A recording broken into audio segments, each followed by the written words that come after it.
2021년 3월 27일 토요일 사순절 묵상 시간입니다. 사랑의 하나님, 예수님의 고난을 묵상하고 동참하는 사순절을 보내고 있습니다. 주님께 온전히 길들여지는 훈련의 시간이 되게 하옵소서. 이번 주 전구 끄고 촛불 켜기에도 잘 동참하게 하옵소서. 우리 구주 예수님의 이름으로 기도합니다. 아멘. 오늘은 요한복음 8장 31절에서 36절 말씀입니다. 그 유명한 진리가 너희를 자유케 하리라 라는 말씀이 있는 장면입니다. 예수께서 자기를 믿은 유대 사람들에게 말씀하셨다. 너희가 나의 말에 머물러 있으면 너희는 참으로 나의 제자들이다. 그리고 너희는 진리를 알게 될 것이며 진리가 너희를 자유롭게 할 것이다. 그들은 예수께 말하였다. 우리는 아브라함의 자손이라 아무에게도 종노릇한 일이 없는데 당신은 어찌하여 우리가 자유롭게 될 것이라고 말합니까? 예수께서 대답하셨다. 내가 진정으로 너희에게 말한다. 죄를 짓는 사람은 다 죄의 종이다. 종은 언제까지나 집에 머물러 있지 못하지만 아들은 언제까지나 머물러 있다. 그러므로 아들이 너희를 자유롭게 하면 너희는 참으로 자유롭게 될 것이다. 아멘. 오늘 말씀 자유의 길이라고 한번 제목을 정해 보았습니다. 우리가 이 대목에서 진리가 너희를 자유롭게 할 것이다. 이 대목을 잘 알고 있는데 이 진리가 너희를 자유롭게 할 것이다에 이르기 위해서는 그 앞에 보면 그런 몇 가지 단계가 있음을 알게 됩니다. 그래서 오늘은 3단계로 좀 제가 말씀을 토대로 좀 정해 보았는데요. 우리가 자유하기 위해서 자유의 길의 3단계라고 볼 수 있습니다. 첫 번째는 너희가 나의 말에 머물러 있으면 말씀에 머물기 그때 제자가 된다. 그런 말씀을 하십니다. 말씀에 머물러 있을 때 제자가 된다. 여기 메노라는 단어 머무르다, 살다라는 의미를 가지고 있어요. 머무르다, 살다. 그리고 이렇게 지키다. 그리고 이것이 그냥 지속적으로 쭉 계속 되어 가는 것입니다. 그리고 영감을 받다라는 의미도 이렇게 좀 나와 있는데요.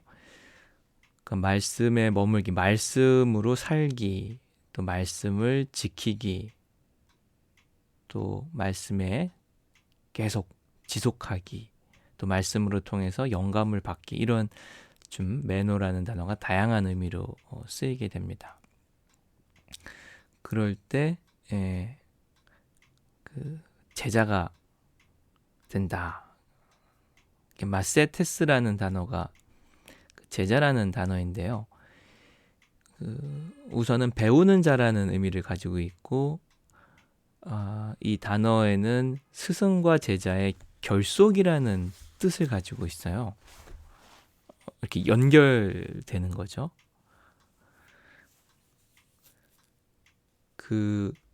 예수님 당시에 이제 예수님도 이제 랍비라고 불렀는데 랍비는 선생님이라는 의미가 아니라 나의 주인이라는 의미를 가지고 있다고 합니다. 랍비의 원래 의미는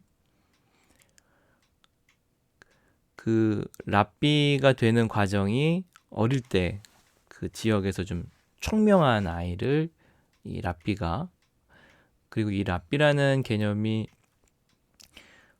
그 어떤 종교 지도자라는 개념보다 예수님 그 앞선 세대에서 하나님 말씀을 연구하고 탐구하는 그런 평신도 운동이 일어났대요. 그 중에 이제 말씀을 이제 붙잡고 씨름하는 가운데 랍비들이 생겨나게 된 거죠.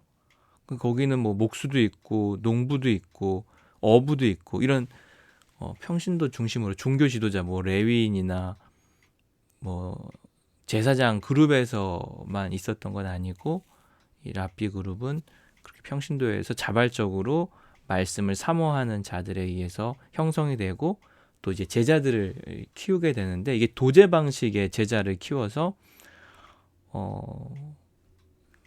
계속 1대1로 양육을 받고 또 이제 랍비가 선생님이 좀 한가해지는 어떤 그런 시즌에는 이렇게 순회를 다니면서 자비량으로 돈을 받지 않고 순회를 다니면서 말씀을 가정으로 또 해당해서 공동체에게 계속 이렇게 전수해주는 그런 과정이 있었다고 합니다. 그래서 말씀의 이 머물기라는 말이 지속적으로 선생님과 함께 도제식 교육을 받으면서 그 말씀을 살기도 하고 말씀을 지키기도 하고 또 말씀을 선생님을 통해서 이렇게 영감을 받기도 하는 그런 의미를 가지고 있어요.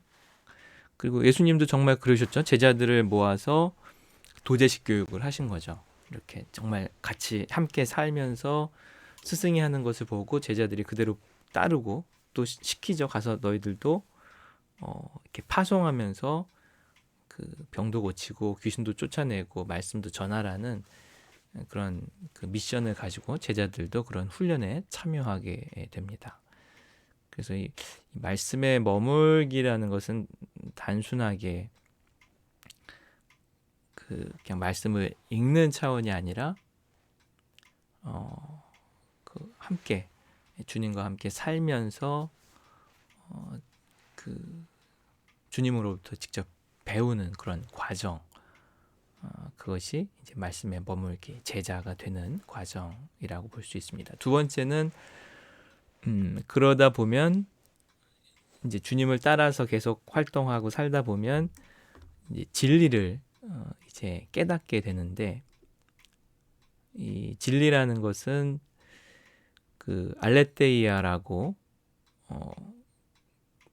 원래 의미는 가리워져 있지 않은 것, 그러니까 드러난 것을 말하는데 어떤 사건의 진상, 어떤 실사, 신화가 아닌 실제 역사, 팩트라는 것이죠. 그리고 참된 것 이런 것들을 진짜를 진짜 배기, 진짜 제대로 된 것을 알게 된다. 알게 된다 기노스코라는 게 좀 중요한데 이것은 경험하여 아는 거예요. 경험하여. 그러니까 예수님과 함께 생활하면서 체득해 가는 거죠. 그리고 구별하다는 의미가 있어요. 진짜와 가짜인지 구별을 하다. 이 기노스코라는 단어는. 그리고 거기에 이제 숙련이 되고 숙달이 되는 거예요. 계속 주님과 함께 생활하고 말씀으로 생활하다 보면 이제 거기에 반응을 하게 되는 거죠. 그래서 비로소 진짜와 가짜를 구분해내는 이거는 가짜구나. 이거는 진짜구나. 지금 사람들이 주님을 알아보지 못하죠. 진짜를 알아보지 못하죠.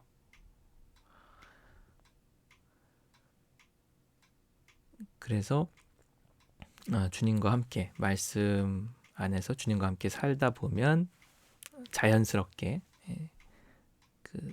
그런 경험을 통해서 진짜를 발견해낼 수 있는 것입니다. 그때 비로소 진리로 자유하게 됩니다. 이 자유하다라는 그 엘류테로오라는 단어는 그 구속되지 않은 상태, 속박되어 있지 않은 상태. 그러니까 이 단어가 주로 노예가 이제 자유롭게 되는 것, 노예가 해방되는 것에 사용되는 단어라고 합니다. 엘류테오. 그러니까는 그 우리가 묶였던 것들로부터 진짜 감옥 같은 삶에서부터 탈출해 가는 것이죠. 뭐 우리는 때로 노예가 되기도 하고 죄의 노예가 되기도 하는데 그때 이 진리를 알게 되면 벗어나게 됩니다. 이 진리는 예수님이라고도 이렇게 해석해 볼 수도 있죠. 말씀에 머물면 진짜 예수님을 알게 되고, 예수님을 알게 되면 예수님으로부터 자유하게 우리를 해방시켜 줍니다. 그래서 이 얘기를 듣고 우리가 아브라함의 자손인데 우리가 언제 종노릇 한 적 있냐? 왜 자꾸 이렇게 종종종 거러냐? 그랬었죠. 근데 이렇게 생각해 보면 역사적으로 아브라함의 자손인 이스라엘 백성들은 끊임없는 종살이를 했어요. 노예살이를. 이집트, 또 바벨론, 페르시아, 로마 이런 일련의 과정을 통해서 이렇게 진짜 종살이가 뭔지를 제대로 배운 민족이죠. 그런데 예수님 말씀이 종에 대한 이야기가 듣기 싫었는지 이런 근거 없는 얘기를 하게 됩니다. 그러면서 주님이 그런 얘기를 하죠. 아들에게 자유의 권한이 있다. 아들이 너희를 자유케 할 수 있다. 그러면서 좀 중요한 얘기를 하고 있는데요. 죄를 짓는 사람은 다 죄의 종이다. 그런 얘기를 하세요. 그래서 이 죄의 종으로부터 자유하게 하는 것은 아들뿐, 메시아 뿐이다. 그런데 이 죄라는 게 하마르티아라는 단어를 써서 관역에서 벗어났다라는 의미를 가지고 있어요. 그러니까 실수하다, 또 잘못하다 이런 의미를 가지고 있는데, 우리 인생의 최고의 실수는 하나님으로부터 벗어난 삶, 그 방향이 하나님이 아니라 다른 것에 있으면 그것이 죄인 것이죠. 근데 이 죄라는 것을 생각해 보면 인간이 하나님을 향하지 않고 다른 것에 뭔가를 향하면 어떤 욕망, 물질,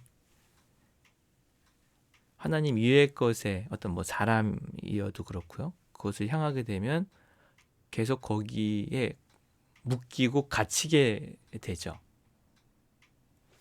어느 순간에 그럼 물질에 이런 돈에 사로잡히게 되면 거기 묶여버려요. 그것이 우리를 이렇게 족쇄처럼 가두어 버리게 됩니다. 그래서 주님이 다시 하나님을 바라보게 만드는 거죠. 그 막혔던 담들을 허물고 다시 주님께로 우리를 방향 전환시키는 게, 오늘 말씀을 통해서 제가 깨달은 게, 자유는 우리의 시선을 다시 하나님께로, 주님께로 돌렸을 때, 그리고 그 길을 걸어갈 때 계속 족쇄들이 계속 풀어져서 자유하게 돼서 더 이상 얽매이지 않게 되는 상태가 자유라고 오늘 좀 새롭게 깨닫게 되었습니다. 정말 우리는 자유하고 싶은데 돈이 있으면 우리가 자유롭다라고 생각을 하지 않습니까? 하고 싶은 거 다 하고 남을 또 도울 수도 있고, 그래 돈을 향해서 가다 보면 돈이 자꾸 우리를 속박시키고 우리를 자꾸 노예화시켜요. 돈이 우리를 막 좌지우지하려고 해요. 우선순위가 돈이 되면 이 자본주의 사회 진짜 이렇게 돈 하지 않습니까? 그리고 그것만 있으면은 이렇게 엄청 행복하고 자유하고 돈이 진리라고 생각을 하게 되죠. 그렇게 우리가 교육받고 자라왔죠. 그런데 오늘 말씀을 통해서 진정한 자유는 방향 전환, 하나님께로 방향 전환할 때, 주님께로 말씀으로 방향 전환할 때 우리는 진짜 자유를 맛보게 되는데, 그 역할을 주님이 해주신다는 거죠. 우리 힘으로는 돌아갈 힘이 없고 주님이 우리를 이렇게 깨닫게 하여 주셔서 방향을 주님께 틀 수 있도록, 하나님께 다시 바라볼 수 있도록 도와주실 수 있는 유일한 분이 예수님이신 것을 말씀하십니다. 오늘의 한 줄 기도입니다. 주님께 방향을 전환합니다. 아멘.